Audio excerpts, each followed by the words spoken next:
What's up, retro players? We're back for another video, another vertical handheld. This time, RK3326S chip, similar to the R36S. And here's the R35S, which is the RK3326. And these are all clones of earlier consoles, like the Palkitty RGB20, and is it the Ambernic 351? I can't remember exactly which one, but there's several others. On top of these, there's like the D007 and maybe even another one, I'm not sure. But this one right here has now been reviewed by the big boys. We got Russ's review out, we have Taki's review out, and they've both had pretty good things to say about it. I was intrigued by it, and I ordered it a couple weeks ago, and it's been sitting in its package, and I've been anxiously waiting to open it, but I've had these other consoles that I planned on doing the videos for first, and it's been a little bit more of a process than I anticipated, so I'm just getting to this one now. But I think it's a good time. I learned from those other videos from Taki and Russ. I'll probably link, yeah, I will. I'll have their videos linked in my description below because they're the ones you're going to want to go to for all those fine details, things about the settings in the menus. I'll go through them a little bit in my video, but for the details and the surefire answers, you're going to get it from them. I'm going to go on a little bit of what I remember from watching the videos and try to get through some of this and just test some of the games out, see what comes with my 64 gigabyte model, and see if it's something for you. Here we go. I saved you guys the trouble of unboxing 13 layers of tape and 10 layers of bubble wrap, so we're just going to do it like this today. Let's see what's in the box first. We got a USB-C to USB-A, standard, typical, what, 2.5, 3 feet cable, a meter, something like that. We have our user manual, which we'll take a quick look at, our wipes, and our screen protector. So that's what we have, which is basically the standard for every handheld you get. And I will just let you guys take a look at the manual yourselves and pause it. I want to try to get this thing in focus for you though, and feel free to read it on your own time and pause it.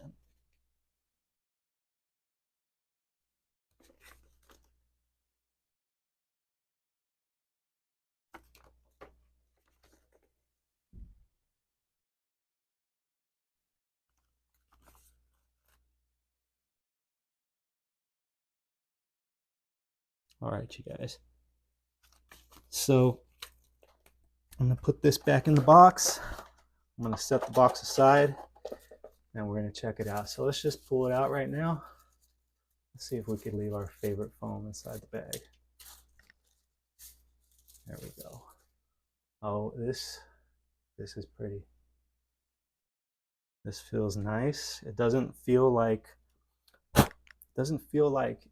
it looked in the picture, which seemed like a metallic. It had like a shine to it that in the render, but I like the way it feels. Kind of like Russ explained, ooh, I really do like these ribs too, ridges. It feels like, yeah, it feels retro. It feels right. It feels good. So let me move this box. And I'll try to get through this one a little quicker than I do on some of my other videos. Let's see if I can zoom in on this a little bit and kind of get a standard view that I can sit with for the majority of the video without having to struggle with the lighting and the focus. So here we go. We have our system. We have our PlayStation style D-pad, which I'm really tempted to touch right now. I'm excited for that because I've heard good things. Our face buttons, our inset sticks down on the bottom, which is where they should be. Let's start and select. We have a G button right here, which is like a menu button. Our LED light, a TF card slot, and another TF card slot. I'll talk more about those in a minute. We have a 3.5 millimeter headphone jack. We have a little ventilation port. You can see that right there. And there's a heat sink on this chip. So I don't know if that's what makes this an RK3326S or if there's something more than that about it. But it does seem to have some more improved performance on certain games according to Russ. So that's good to know. The shoulder buttons are freaking awesome. Dude, Why didn't the other companies do this? Like similar to the RG35XX and the Hammernet consoles, quiet, clicky back buttons. I mean, these are even quieter than the 35XX. Compared to the 35S and the 36S, night and day. These are perfect. I love them. I still haven't touched the D-pad. So before I do, let me compare to the 35XX. See, these are a little higher pitched, but they're still not a problem at all, especially with gameplay going and audio going. This is something you can still play in like an office or, I mean, a waiting room or something like that. And in bed with your spouse, it shouldn't be too much of a problem. Now, the shoulder buttons on the R36 and the R35 are exactly the same. So I'll just show them here and listen. Hope my audio picks it up, but these are really loud. You can't play these in a public place without people looking at you. It's just not going to happen. They're also labeled upside down, which is kind of funny. I mean, the right side up if you look them from over top of the console, but they did that with both the R35 and R36. And these clicky buttons are just something that you're going to kind of have to forego in public settings or in situations where you have to keep it down. The buttons are nice. They're not too bad. They're a little tight. They feel better on this than they do on the 35S, but they're not great, and that's pretty much well known now. They're not bad, but they're not great, and I think they could be improved with some Ambernic membranes, standard size pretty much for all these devices. So let's test this D-pad out. It's a beautiful looking D-pad, PlayStation style, separated inputs, but they're actually all one piece. And here we go. Let's see if I can get an angle that's viewable.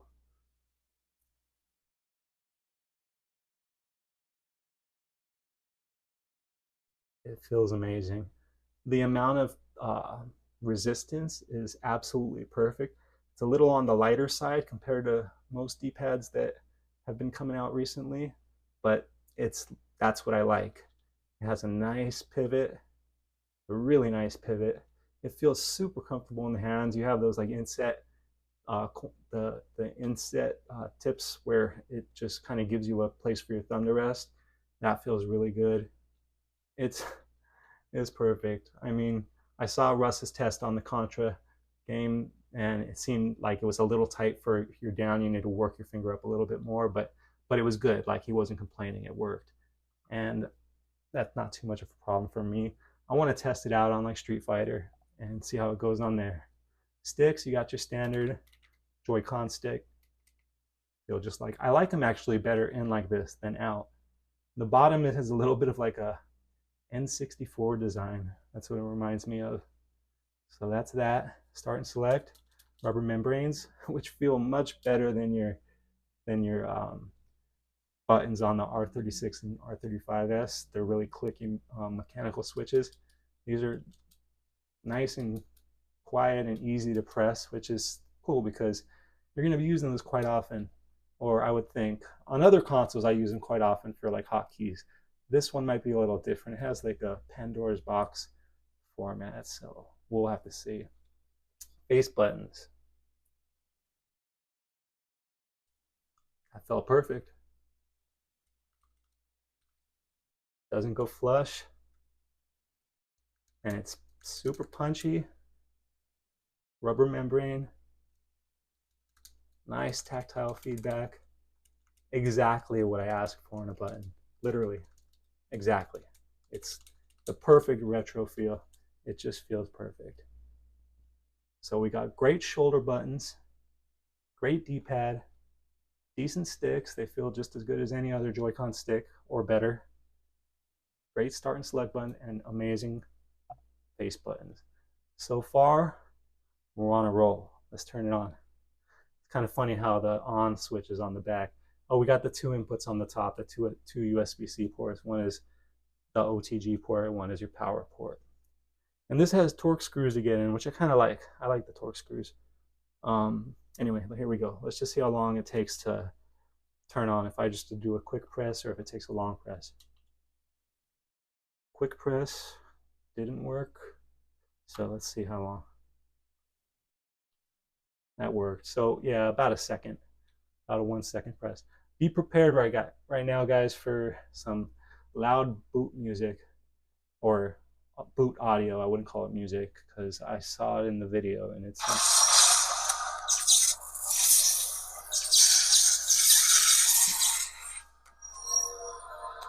ouch. Yeah, that's a little bit much. Hopefully someone can figure out how to change the boot up, the boot logo and all that stuff like they did with the SF2000. So yeah, this is that Pandora's box format where you have the list on one side, you have the box art on the other, and you have your little options for what each button can do throughout the menu, up and down to choose games, right and left to turn pages. Okay. PSP, 50 games. Let's just go through the games and let's see if I can go through by right and left is switching through back. Okay. L1 and R1 go by 10. So let's see what we have here for PSP. God of War, Chains of Olympus. We're going to do that. Not right now, but we're just going to see. So that's what we have for PSP, 50 games. PlayStation, 121 games. I'll just shoot through those. The systems that have like 1,000 games, I'm not going to get into all of them. We're just going to kind of look at the number, and if there's a game you want to know whether or not it's included, feel free to ask in the comments. I'll get back to you. 146 DS games.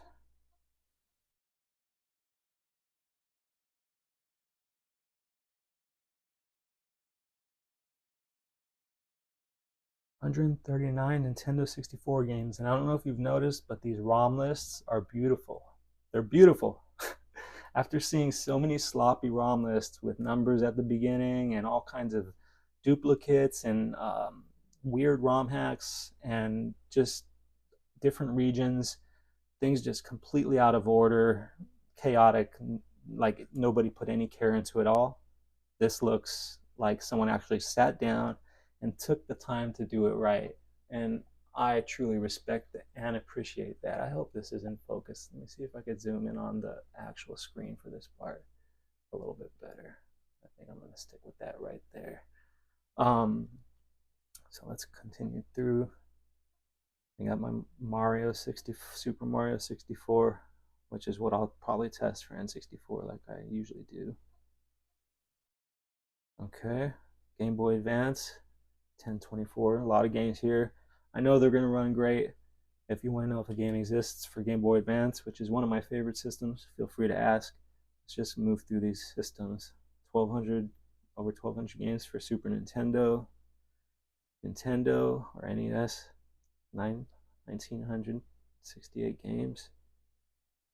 We have Shredder's Re-Revenge, the port on here alone. Interesting. That's cool. Open Beats of Rage. Whoop. That's what we got going on there. Dreamcast, we have 11 games. Maybe I'll try some Sonic Adventure or Crazy Taxi or something if we have time. Naomi, 15 games. Okay. Sega Saturn, well, they got Dolphin Blue on there, right? Yeah. Sega Saturn, 7 games. All right. I'm hoping my Arc D is gonna end up performing with Sega Saturn better than we're expecting. We'll see. That's on the way. It's coming. I already have my case for it right here. Check it out. And this case right now has my TrimUI Smart Pro inside of it. It actually works out to be a good case for the TrimUI Smart Pro. Mega Drive, 966 games. MAME, 1,273. Capcom, straight up Capcom, 27 games. CPS1, 31. CPS2, 35. CPS3, 8, Neo Geo 170, Arcade Classics 206, Amstrad CPC 114, Atari 7800, 58. That's it for Atari, huh? Lynx 83, well, that's Atari in a way. Famicom. So we had Nintendo, NES, and we still have a separate section for Famicom, which is cool because it's not smashed and mixed in with the list of NES games. I appreciate that. Famicom Disk System, 152 games. Cool. Game & Watch, 52 games. I didn't even know there were 52 Game & Watch games. Game Gear, 376 games. Beautiful ROM lists. Game Boy.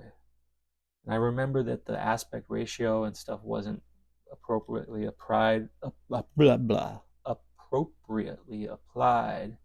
when I watched Russ's video on Retro Game Core. So when I get into a Game Boy game, I'm going to see if I can remember exactly what it is that he taught us on there, or if I'm going to have to refer back to it. If it seems like it's taking too much time, I'll move on because I don't want to keep you guys waiting. Game Boy Color 535, Intellivision 135, Sega Master System 265, MSX2. I'm dyslexic today. 81, Neo Geo Pocket 8, Neo Geo Pocket Color 35, PC Engine or TurboGrafx 16 292, Mega Drive 32X 32, conveniently numbered, Sega SG-1000 68, WonderSwan Color 66. And you could remove some of these systems in the emulation station settings, tools, control. If you don't want to scroll through all these systems, just ones you're not interested in, you could uncheck them. They'll still be on your card unless you want to remove them from the card, but they won't be apparent on your screen. I think there's a way to turn it into like a kiosk mode. So this seems like a really good device to give as a gift to somebody because you could set it up for them. It's almost already set up perfectly. There's basically all the games you can ask for if they run well, and you can make it so that they're not going to mess things up with the settings. So, all right, let's test a couple things here. I want to test PSP, but I think I'll start with something like I want to test the D-pad. So let's start with I'm just going to do the SNES version of Street Fighter like I usually do because I can remap the buttons pretty easily. I don't have to go into RetroArch and do all that. I'm just going to do it in the, I think I skipped it, didn't I? Did I? Oh, no, I didn't. I did. So, yeah, because on this you could just do it straight from the menu, and I want to map the buttons to the way that I feel comfortable playing.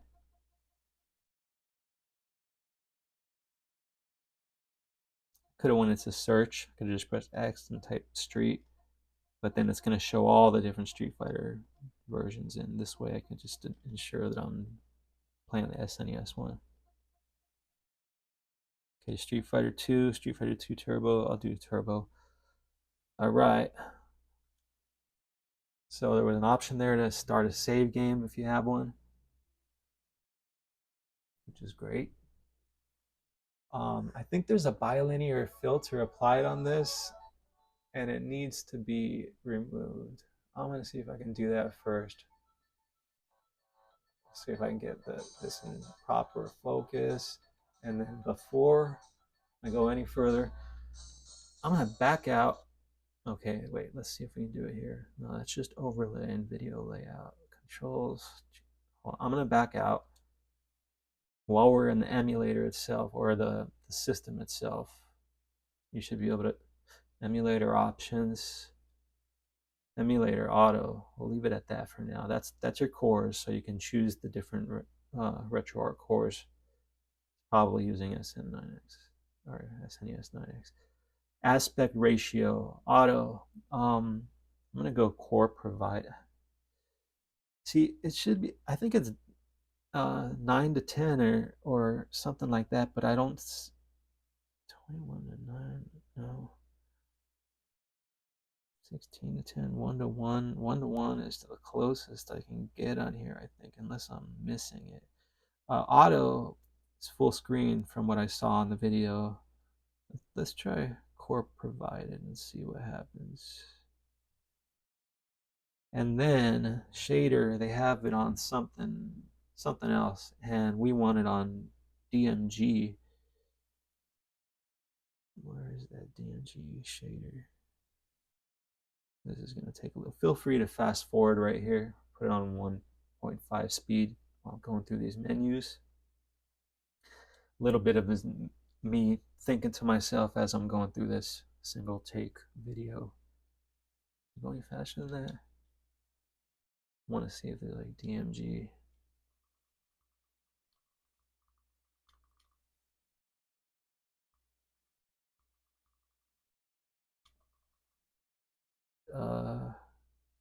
Non-redrawn borders. Game Boy TV borders. Shader set. I know Russ found it, so it's here. Or am I in the wrong list? You know, it's been a while since I've messed with Emulation Station. I'm gonna back out.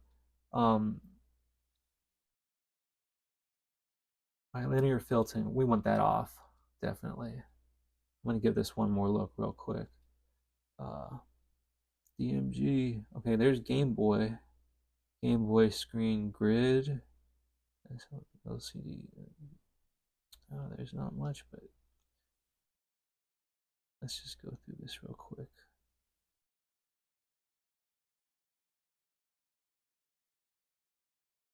Scanline 2X. I think it was like a DMG 2X.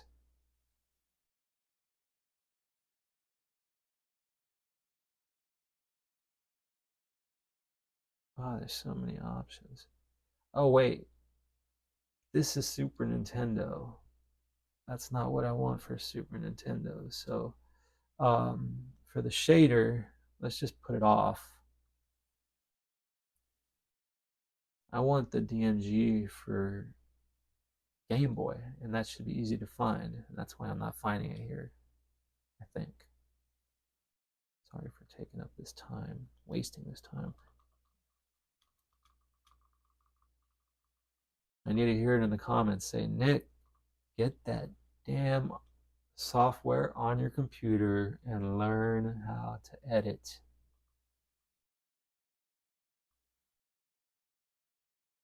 Buy a good camera. All right, so we're going to put none for shaders. Hopefully it'll at least look relatively pixelated like I like. I like my chunky pixels. Back. Okay. Back. Street Fighter 2 Turbo. Let's start again. Let's see. I don't know what the appeal is to people that like the blurry look of the bilinear filtering. For me, it's just like looking at something that's blurry.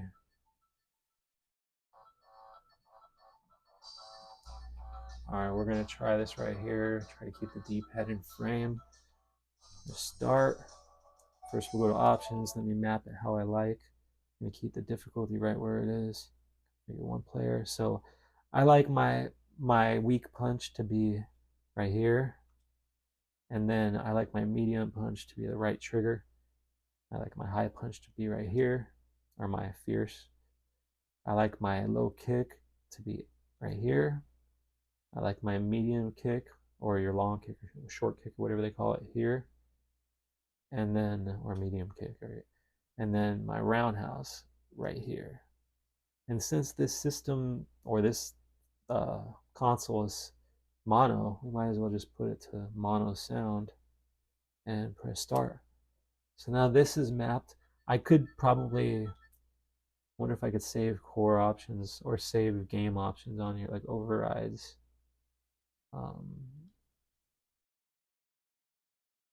I'm not going to worry about it. Let's just start a game and see how this D-pad runs. Let's just go normal.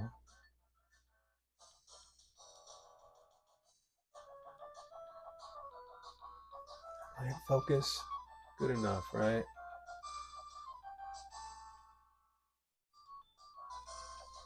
All right.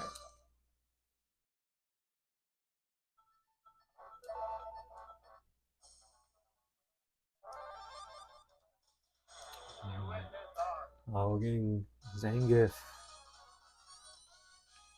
I won't even mess with my cheap kick trick to kill him first.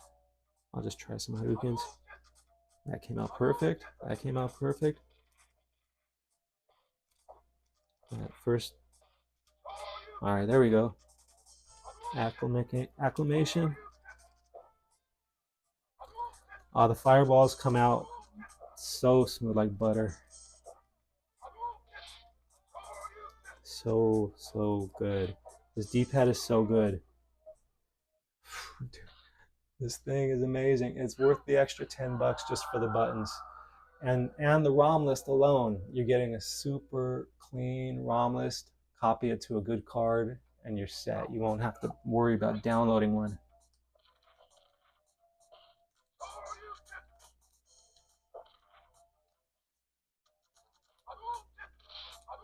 Look at this. Let's just get him with one big one. Oh, I thought I was going to get the Shoryuken on that one. Let's play a couple more rounds. It's amazing. I love this thing. Honestly, I like it better than the other two. But the other two are going to have a little bit more in regards to focus again.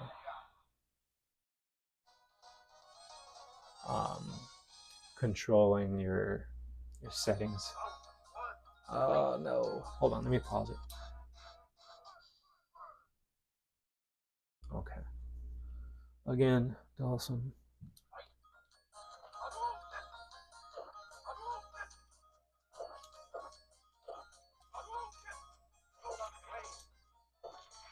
Oh, you got me with that long foot. Again, making the same mistakes.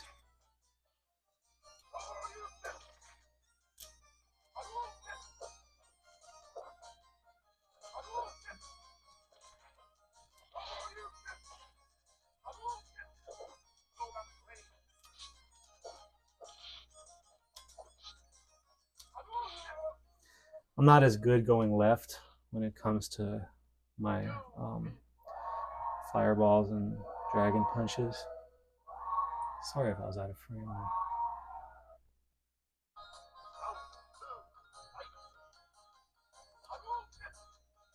Give him a couple slow ones. Likes to jump. Fast one and a slow one. Acclimate. Dude, honestly, this D-pad is the best. Even if it looks like I'm missing a lot of them, that's me. This thing is great.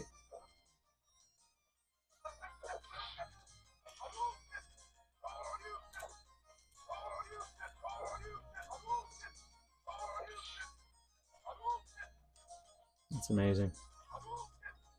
It feels so good. It's not fatiguing on your thumb. The buttons are a light press, but not too light. Same with the D-pad. It's perfect. I don't know. I mean, other people say they won't write home about it. I'll tell all my friends about it. Anybody interested in a good D-pad? This is it right here. You guys are my friends.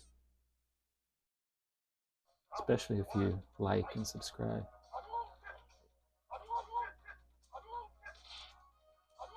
The face-off. Oh, I should have done that.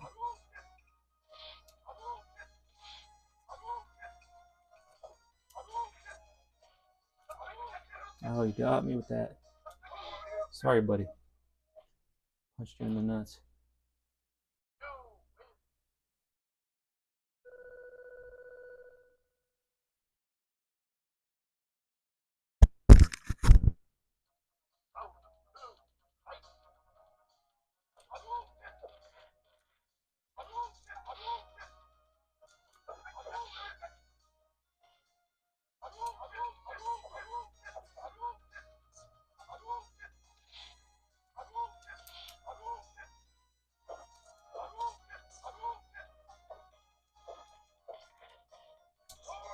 Uh-oh.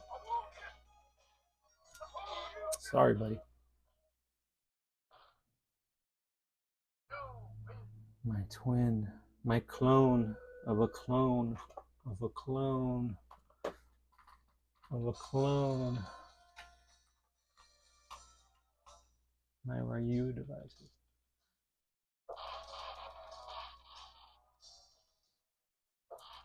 This is my easy way of doing it. I try to get 17, but I usually get 16.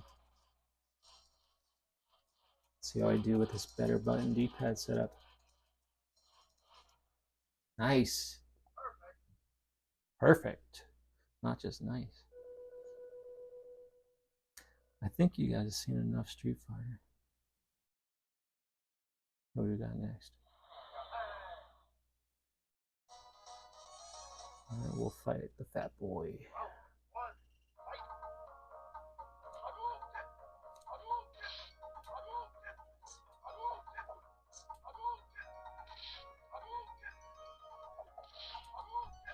See if I get perfect on this guy.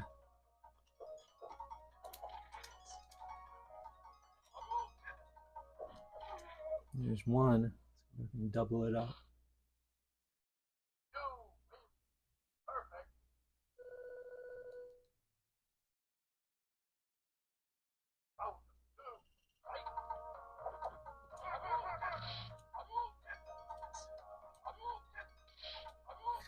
I have a strategy with him is like shoot a fast fireball, then a slow one. A lot of times he can't make it over the slow ones.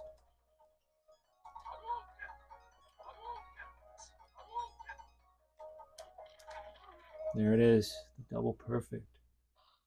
All right, let's see what we got here. Yep, we got our save states. We got all the good stuff here. So I think I'm gonna exit out of here,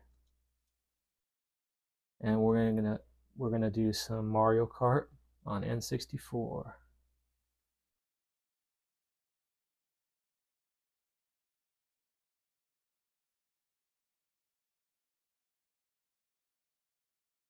Just do one or two. I skipped it. Sorry.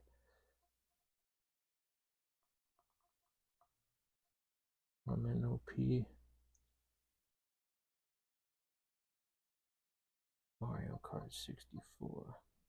Okay. All right, so this should be thumbstick, gas, drift, and your items or your weapons. Sounds good.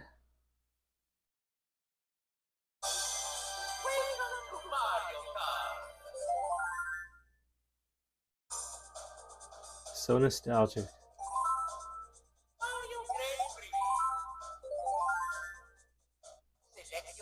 The speaker sounds nice and clear.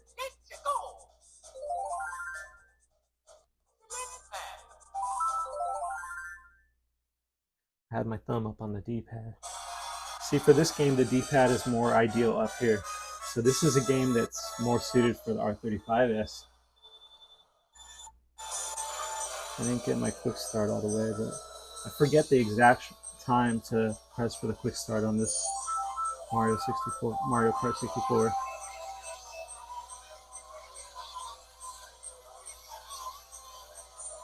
Oh, it's running perfect. It's running perfect. Absolutely perfect.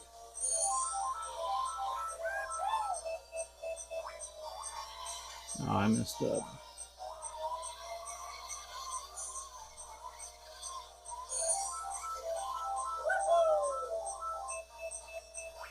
I missed him.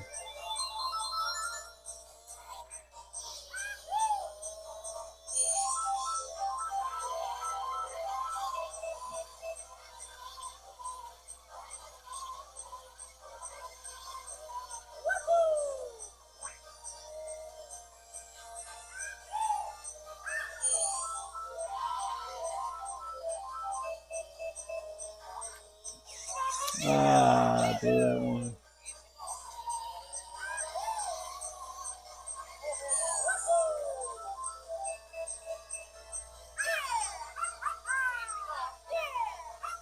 Just want to get first. Just one lap. Come on. Oh, I got it.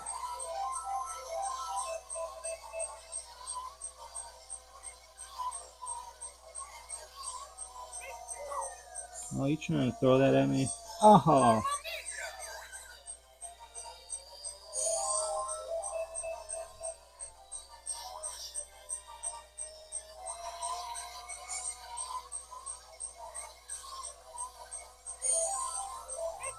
Oh, he's right at the end.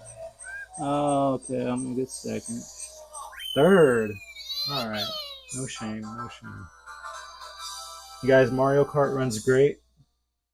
Guaranteed. So I'm gonna back out. What's going on? It took me completely out. There's no save states for N64. Interesting. If somebody has any idea how to make save states for N64, let me know in the comments. I'm gonna assume it's like that for everything that's not RetroArch based. So if that's the case, then let's test some PSP. I wanted to try it, God of War.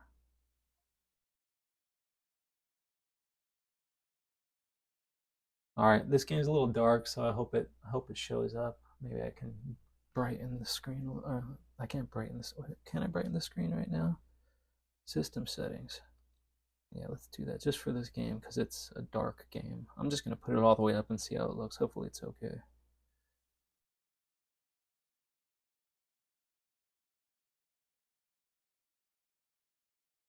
How's it gonna run?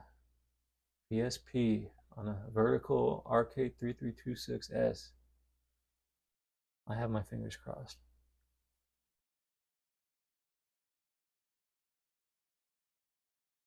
I still have to do my review of the TrimUI Smart Pro. I did an unboxing, I filmed it and I posted it, then I deleted it because I wasn't happy with it.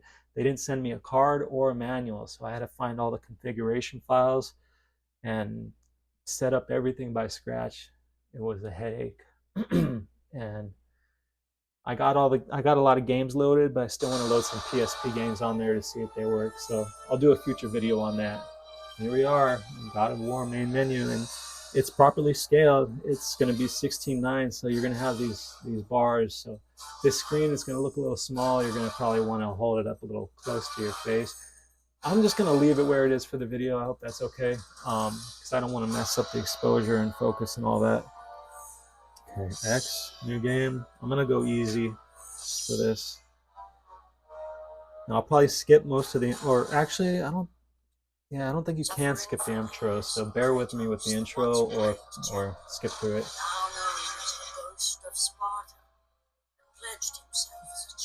Yeah. Sounds great.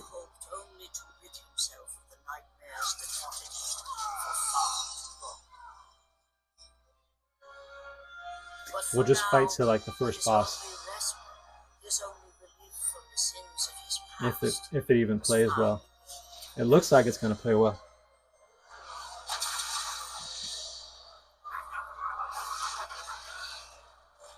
And on this day, Kratos had been called upon by the gods to confront an unthinkable evil, unleashed on the city of Attica by the invading Persian army.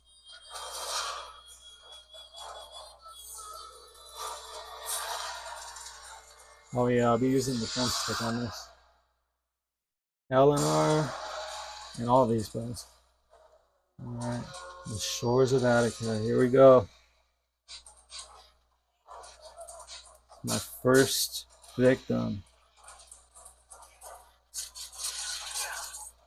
Yeah.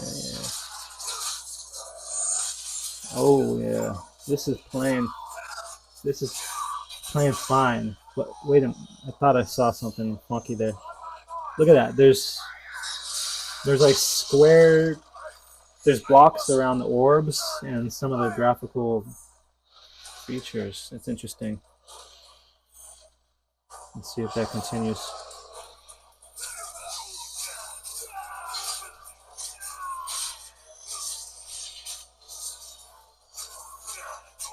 Yeah, that's strange. Those orbs, I don't know if it's picking up on camera, but all the orbs they have a box around them, like that's their I'm not sure if it's a bad ROM or if it's the way it runs on the system, but it's playable. It's not really a big deal, but yeah, it is there.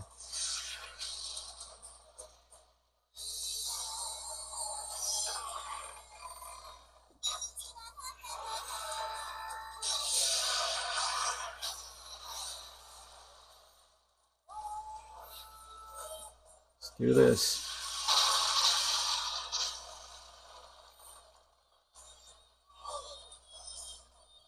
Yeehaw. Let's go.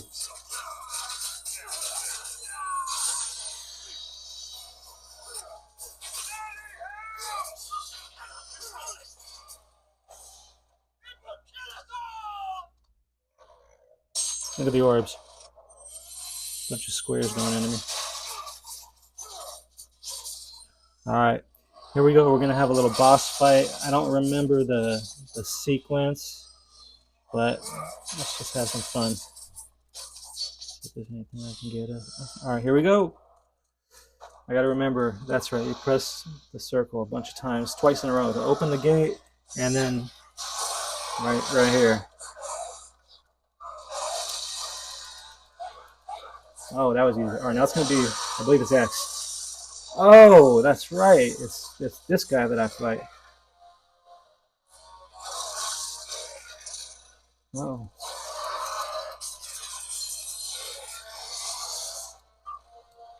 Okay, yeah, I know. I just did that.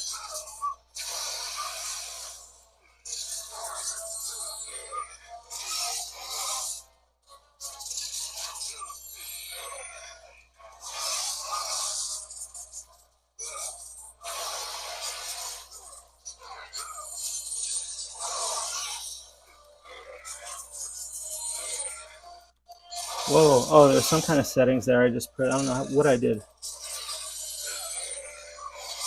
Let's finish this fight first. Oh, that wasn't good. Okay, here we go. Press O. All right. Circle, not O. Oh, come on. There we go. Okay. I messed up. I didn't come close enough to him. I gotta do it again. All right. Come on. XO. I think I remapped something somehow.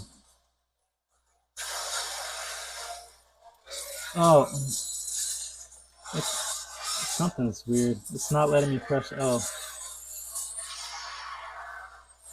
Oh, there we go. Alright, I was just messing up. Oh, I messed up. Alright. Yeah, it's been a while since I played this, but let's see if I can still win.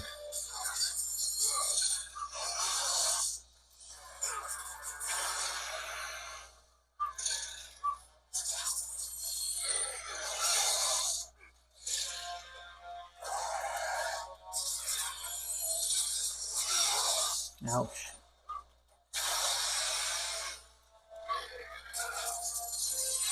Am I in frame? Oh man, I hope I was in frame. Alright, I'm pressing circle. Alright.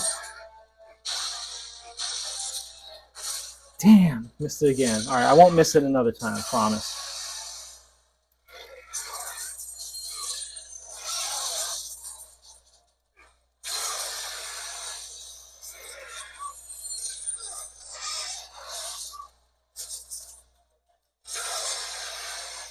I'm gonna get you, man.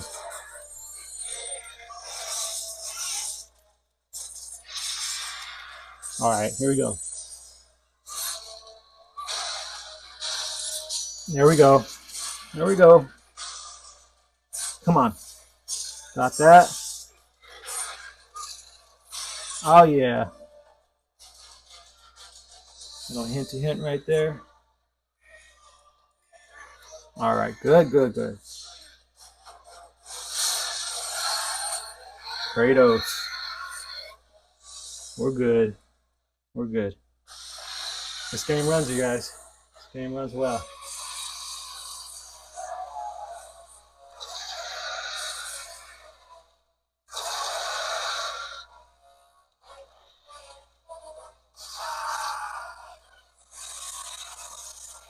Look at all those funky graphical glitches though.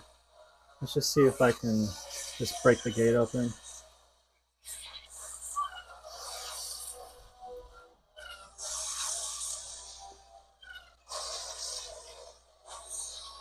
Oh.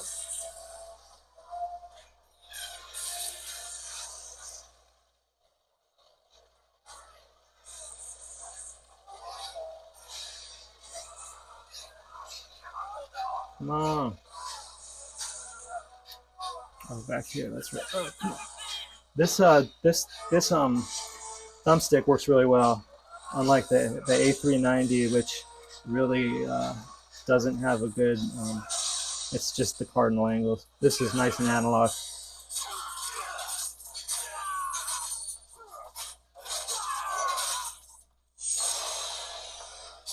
All right, you guys. I think we got a good feeling for what we got here.